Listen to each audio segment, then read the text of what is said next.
The last October sunlight catches the leaded glass windows of Aunt Beatrice's Charleston mansion, throwing sparkles across the pristine white columns. I stand on the wraparound porch, my leather satchel heavy against my hip, listening to the sounds of laughter drifting through the window panes. My fingers smooth the lapel of my professorial blazer, checking for non-existent wrinkles. A burst of particularly loud laughter makes my hand pause on the brass doorbell. Inside, someone mentions Clara's name, followed by the unmistakable twitter of Aunt Beatrice's social laugh, the one she reserves for particularly impressive achievements. The door swings open before I can press the bell. Mother stands there in her pearl gay cocktail dress, a flute of champagne already in hand. Her smile tightens at the corners when she sees me. Charlotte, she steps back, gesturing me inside with a wave that manages to be both graceful and dismissive. You're late traffic on 195. I step into the foyer, the scent of gardenias and furniture polish wrapping around me like an expensive stranglehold. Everyone's in the parlor, Mother says, already turning away. Madison was just telling us about her summer internship. Of course she was. I follow Mother down the hallway past the portraits of dead men who probably would have disapproved of me too. The click of my sensible heels on hardwood is drowned out by the swell of voices from the parlor. And then the senior partner said, I had real potential. Madison's voice carries through the doorway. He thinks I could make junior partner by third eye. She breaks off as I enter for a fraction of a second. Something flickers across her face, but then Thomas's arm tightens around her shoulders, and the moment passes. Look who finally made it, Brian announces to the room. He raises his scotch in my direction, the other. Whitmore, who went north a few. Relatives titter politely. Grandmother Edith doesn't even look up from her needlepoint.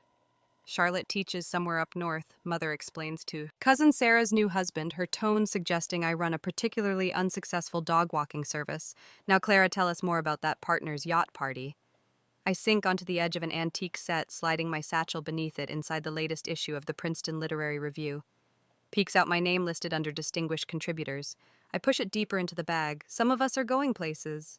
Thomas stage whispers to Uncle Charles. Unlike others who just teach the crystal champagne flutes, tinkle with shared amusement, I think of my empty apartment the night I got my Princeton position, the way I'd sat alone in the dark, clutching the acceptance letter, knowing no one would understand what it meant. Couldn't you find something more impressive, Mother had asked, when I told her with your credentials? Surely some law firm would take you. A butler appears with fresh drinks. I decline with a small shake of my head, watching Clara hold court from her perch on the silk brocade sofa she's wearing. A pale pink sheath dress that probably cost more than my monthly mortgage. Her diamond tennis bracelet catches the light every time she gestures. Madison's going to be the first Whitmore at Princeton since great-grandfather William. Grandmother Edith announces to the room, finally looking up from her needlework. Her steel-gray eyes sweep past me as if I'm part of the furniture now. There's a legacy to be proud of. The room murmurs in appreciation. I think of the faculty parking permit in my blazer. Pocket the way Clara's eyes had widened in my classroom doorway. On the first day of the semester, dinner is served, Aunt Beatrice announces from the doorway. She raises her glass, a toast. First to our family's true Princeton star glasses rise around the room. Madison's smile falters for just a moment as she catches my eye across the crystal sparkle to Clara. The family chorus echoes. I'm directed to the far end of the mahogany dining table, wedged between Cousin Timothy's 7-year-old and the empty chair, where the gardener sometimes joins us for holiday meals. The distance between my seat and Clara's place of honor beside Grandmother Edith could be measured in social light years. My literature professor is so demanding, Madison says halfway through the soup course, her voice carrying down the table. She expects us to actually analyze the text instead of just appreciating it. Some people teach because they can't do. Dear grandmother, Edith interrupts, patting Clara's hand. Don't let her discourage you. Madison's eyes find mine across the candlelight and find China for a heartbeat. I see something like understanding pass between us. Then Thomas launches into another story about his latest business venture. Something about cryptocurrency and yacht timeshare sand. The moment evaporates like morning fog over the Charleston harbor. I sit silently watching my family bask in the glow of Clara's borrowed brilliance, thinking of the paper sitting in my grading pile back in Princeton, the one with her name. At the top, full of superficial analysis and inherited charm, the one I failed. Aunt Beatrice's silver dessert cart tinkles across the hardwood floors, bearing an elaborate crème brûlée with fresh berries arranged in concentric circles. The candlelight catches the sugar crystals, transforming them into tiny diamonds. Madison's favorite Aunt Beatrice announces, positioning the cart between Grandma Edith and my cousin. I remember how she always begged for this when she visited during college breaks. Brian reaches across the table for the serving spoon. Speaking of college, have you thought about law school applications yet? Sis Dad always said you had the mind for it. The porcelain dessert plates click against the mahogany table as the butler distributes them. Each one bears the Whitmore family crest and faded gold leaf. I trace the worn edge with my fingertip, remembering how Father used to tell me stories about the brave women in our family tree. To Clara's brilliant future, Grandma Edith raises her crystal goblet. The overhead chandelier creates a constellation of light points across her pearls. May her family the success it deserves. Mother beams her third glass of wine, lending extra warmth to her cheeks. Not everyone can handle Princeton's pressure, but our Clara was born for it. Some of us are meant to succeed. Uncle Charles's voice carries down the table. He pauses, swirling his brandy. Others, well, they teach the family titters. A fork scrapes against bone china. The butler's shoes whisper across. Oriental carpet? Interesting? My voice emerges quieter than intended, but it cuts through the laughter like a letter opener through heavy cream paper, because I'm Clara's professor. The silence drops like a leather-bound volume in an empty library. Forks freeze midair, wine glasses, pause at lips. Mother's face drains to the shade of her best linen tablecloth. Brian's mouth hangs open, displaying the half-chewed remains of his creme brulee. What? Madison stares at her dessert plate. Her shoulders rise and fall with a deep breath I recognize from our office hours, the one she takes before defending a difficult thesis statement. Professor Whitmore, her voice carries the same steady tone she used in last week's class presentation. She teaches literature and critical thinking required course for freshmen. Grandmother Edith's hand trembles. Red wine splashes onto the tablecloth, blooming like a rose in snow. Charlotte, explain yourself. I set down my napkin, folding it precisely along its creases. I'm an associate professor in the comparative literature department. Madison enrolled in my section this semester, and you never thought to mention this. Mother's voice climbs half an octave. I maintain strict professional boundaries with all my students. The words come easily after years of faculty meetings, including family members. Madison pushes her untouched dessert away. Professor Whitmore gave me the first C of my life on my initial paper. You what? Brian slams his glass down. Wine sloshes over the rim. The analysis was superficial. I meet his glare steadily, like most first attempts from students who've never had to think deeply about literature. You could have helped her more. Mother's voice cracks. Given her extra guidance, she did. Madison straightens in her chair. More than anyone, she made me actually work for once. This is outrageous. Uncle Charles stands his chair, scraping back, using your position to deliberately make things harder for family. No, Madison's voice rings out. The room stills. She made me better. She was the only one who did. Cousin Erica leans forward, her reading glasses glinting. I think it's admirable teaching requires real integrity. I didn't know it was her until I saw her photo in my dorm.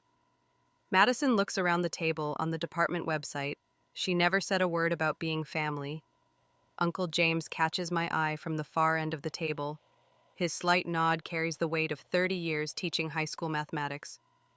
Well, Grandma Edith dabs at the wine stain with trembling fingers. I suppose we'll need to speak with the department chair about reassignment. No, Madison pushes back her chair. The legs scrape against hardwood with a sound like fingernails on silk. I'm staying in Professor Whitmore's class. I've learned more in 8 weeks than in 4 years of private school. Darling Mother reaches for Clara's arm. Think about your future. I am. Madison's voice carries the same conviction she showed defending her midterm thesis for the first time. I'm actually thinking, not just. Performing the silence stretches outside. Autumn leaves scrape against leaded glass windows. The butler hovers in the doorway, uncertain whether to clear the abandoned desserts. I fold my hands in my lap, feeling the steady thrum of my pulse against my grandmother's pearl ring.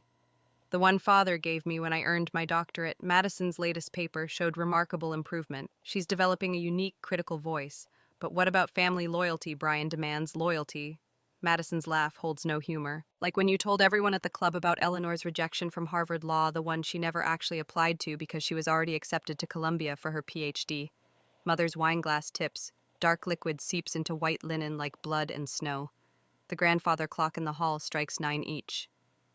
Chime echoing through the silence. I think of my office back at Princeton where Clara's latest paper sits in my grading pile, the one where she finally found her voice, the one that earned her first A. I believe this concludes dessert. I stand smoothing my blazer, Madison.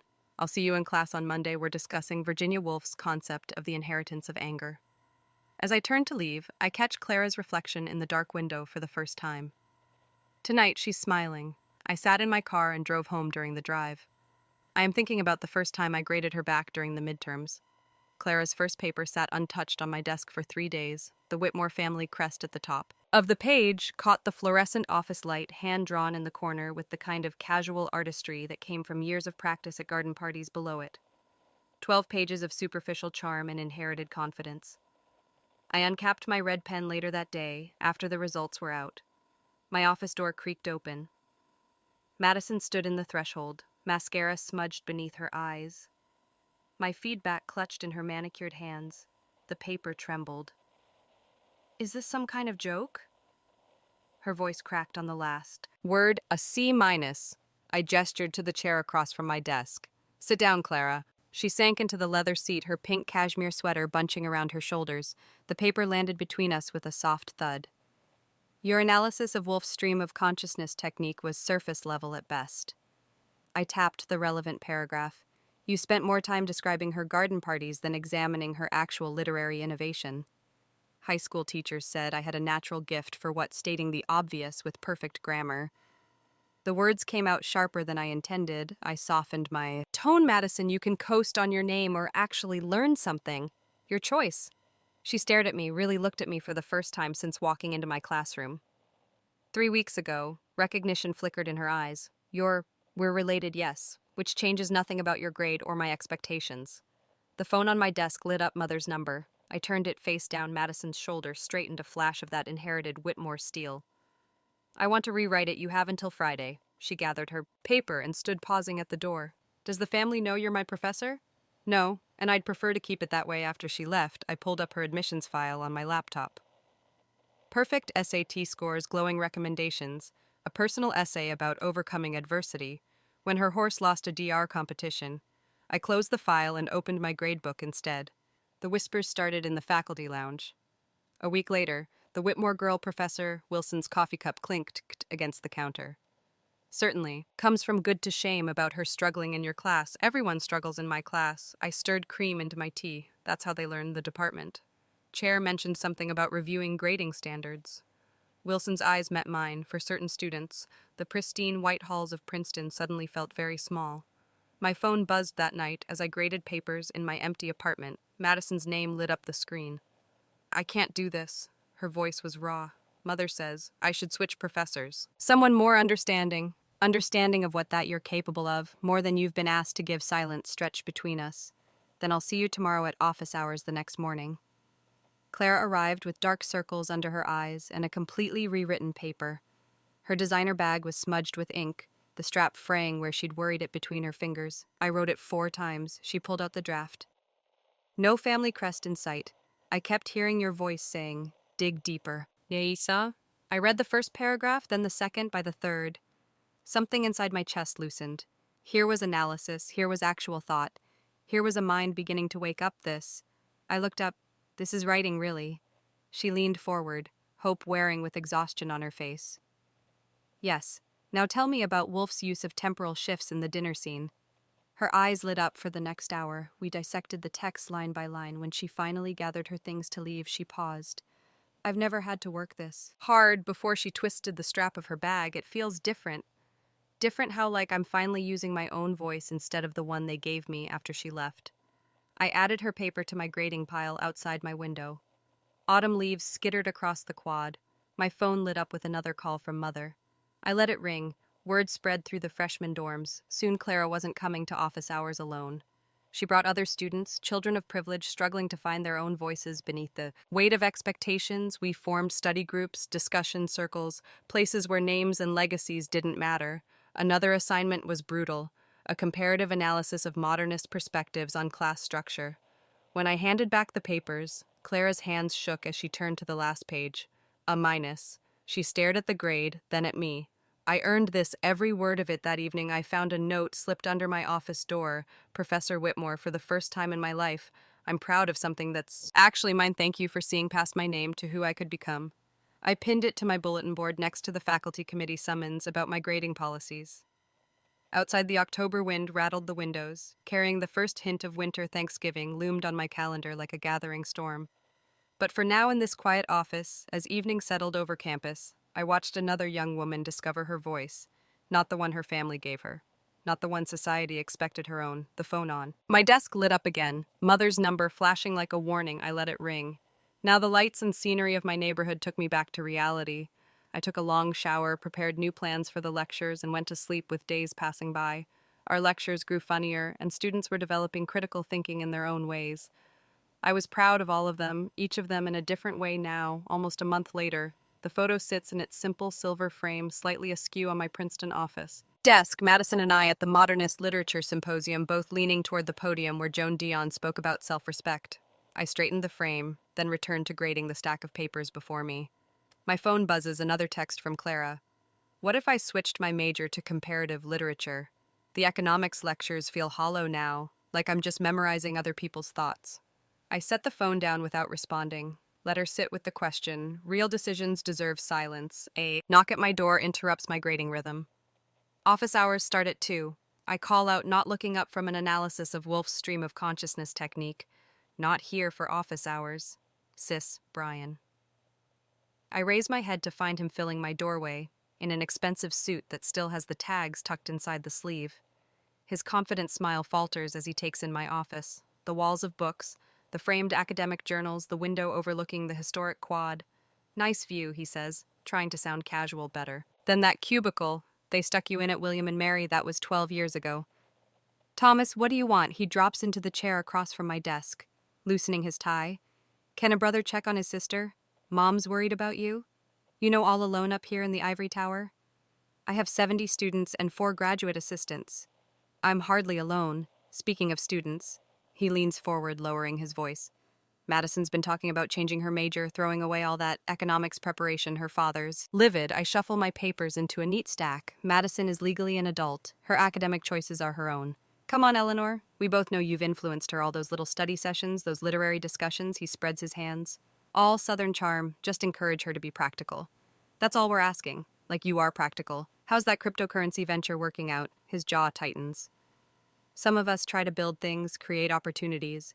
Not everyone wants to hide behind books their whole life. My phone lights up again. Another text from Clara found my old journals from high school. Every entry was what they wanted to hear. Not one real thought. How did I not see it? I turned the phone face down. I think we're done here, Thomas. I have papers to read. Just think about what you're doing to the family, to Clara's future. He stands, adjusts his cuffs. Oh, and Aunt Beatrice wanted me to officially invite you to Thanksgiving, says Clara, insisted after he leaves. I open my email to find a message. From the department chair, subject line, combination for exceptional mentorship program.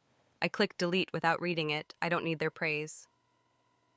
That evening, I make my monthly donation to the First Generation Scholars Fund, a small amount, but regular as sunrise. Then I open Clara's latest paper, The Performance of Success, Artifice and Authenticity in Fitzgerald's Gatsby. My red pen hovers over the first paragraph, strong thesis, clear voice, no trace of the superficial analysis that marked her early work. I write excellent observation in the margin. Then catch myself smiling. The next morning brings a flurry of notifications. Aunt Beatrice has tagged me in a Facebook post, so proud of our 2 Princeton women. The Whitmore legacy of excellence continues. I nearly choke on my coffee 3 months ago. She'd asked if I still worked at that community college up north. A text from my mother follows, darling. What's your teaching schedule this semester? Thought I might drive up, see your classroom if you're not too busy. I set my phone to silent and pull up the academic journal submission guidelines. Madison's research on gender roles in 19th century sensation novels shows promise. Time to list her as my research assistant. The days blur into weeks. Madison declines the family's autumn gathering to attend a Victorian literature conference with me. Mother starts asking hesitant questions about tenure-track positions over rushed coffee dates. Even my youngest cousins email for advice about college. Applications, then comes Clara's late-night call. Her voice small, almost childlike. I'm not coming to Thanksgiving. I need to figure out who I am when they're not watching. I know I tell her. Will you go, even though I won't be there? I look at the folder on my desk labeled Quiet Victories. Clara's first a paper, her journal publication acceptance, the notes from students she's tutored in the writing center. Yes, some battles need witnesses. They'll blame you for changing me. No, I run my finger along the folder's edge. They'll blame me for helping you become yourself. Different thing entirely after we hang up. I add her latest email to the folder, the one where she wrote, I finally understand what you meant about the difference between a voice and an echo. I pack the folder in my satchel. Between copies of academic journals and student papers tomorrow, I'll drive south to Charleston to the family table where I once sat silent. But this time, I'm bringing evidence of a different kind of legacy, one built on truth instead of appearances, on effort instead of inheritance. This time, I'm bringing proof that sometimes the greatest victory is helping someone else find their voice, even if it means their first true words are no.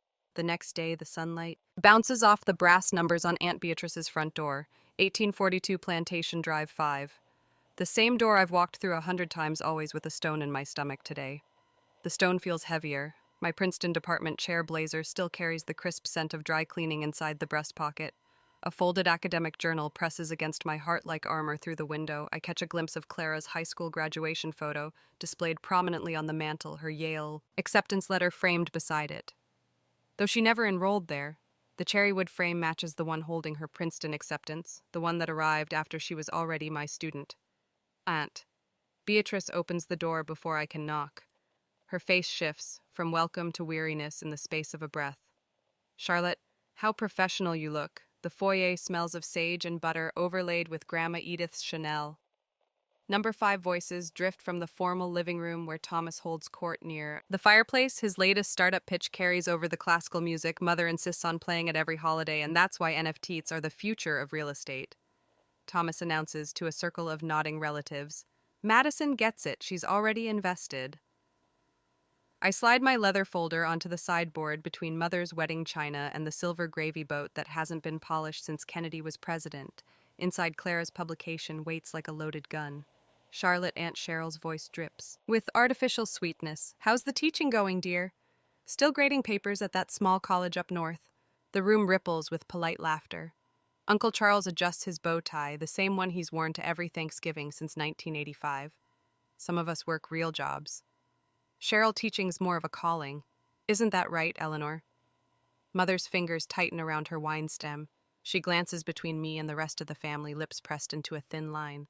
The same expression she wore when I turned down. Law school. Actually, I reached for my folder. I brought something to share. Not another academic article. Brian lifts his scotch in a mock toast. We're here to celebrate Clara making something of herself, even if she couldn't make it today. The leather folder opens with a soft crackle. The journal's glossy cover catches the light from Aunt Beatrice's Victorian chandelier. My finger traces Clara's name in the author line. Then mine as faculty advisor. Madison is making something of herself. I say, my voice steady. She worked for this. Actually worked?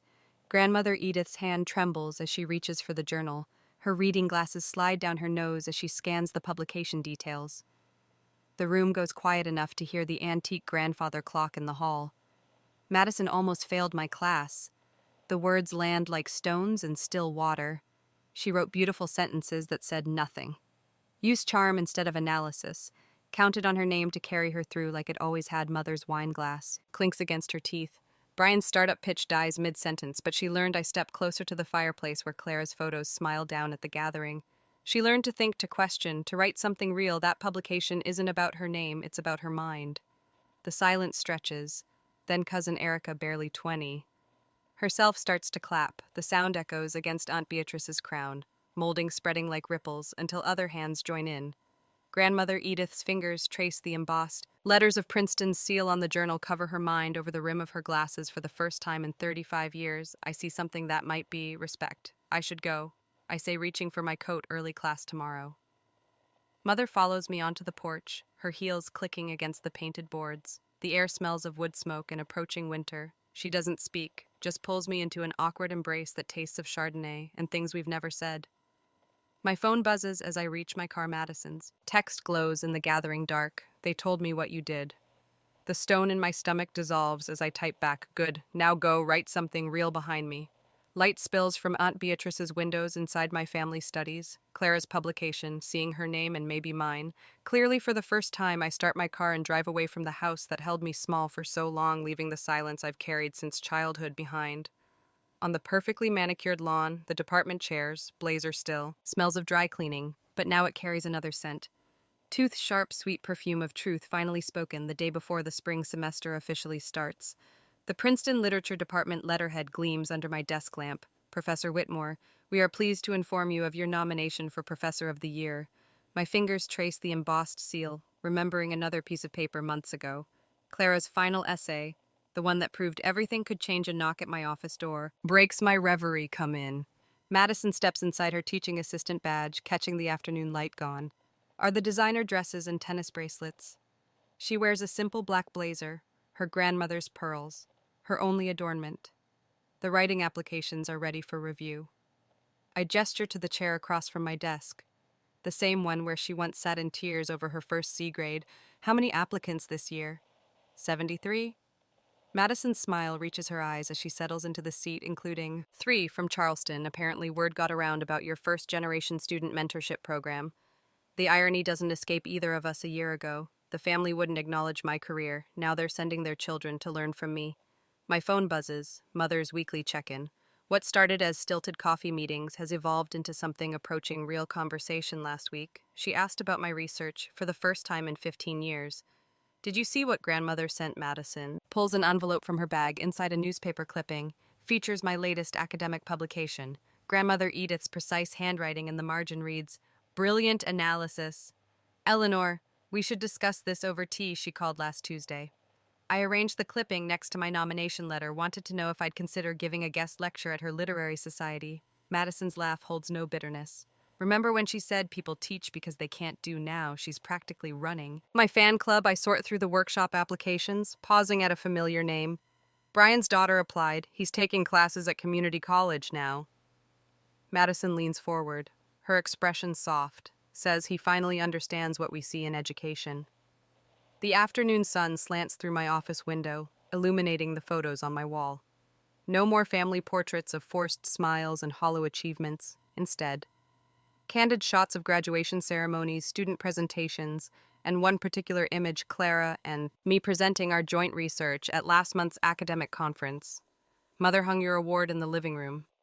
Madison traces the edge of my desk calendar where I've penciled in next week's coffee with Cousin Sarah's daughter, right next to great-grandfather William's Princeton diploma, the old guard and the new. I pull a folder from my drawer labeled in fresh ink, "Visible Victories," inside letters from students whose lives changed in this office at the top. Clara's first, a paper marked with both our tears about that. Madison straightens. Professor mode engaged. I've been thinking about after graduation. I wait watching her gather her thoughts. She's learned the power of silence.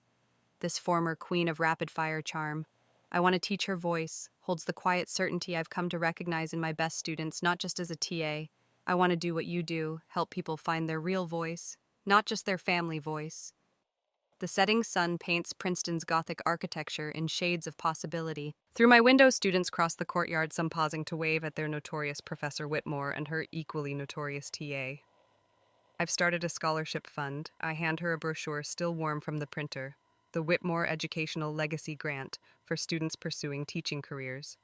Madison's breath catches below the title, 2 names listed as program directors, Charlotte Whitmore, PhD, and Clara Whitmore, BA candidate.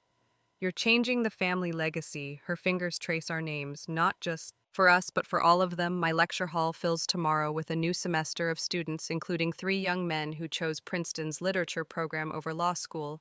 Their parents' holiday cards no longer carry veiled disappointment, but genuine questions about reading lists and teaching philosophies. We're changing it together. I place Clara's latest student evaluations in the Visible Victories folder.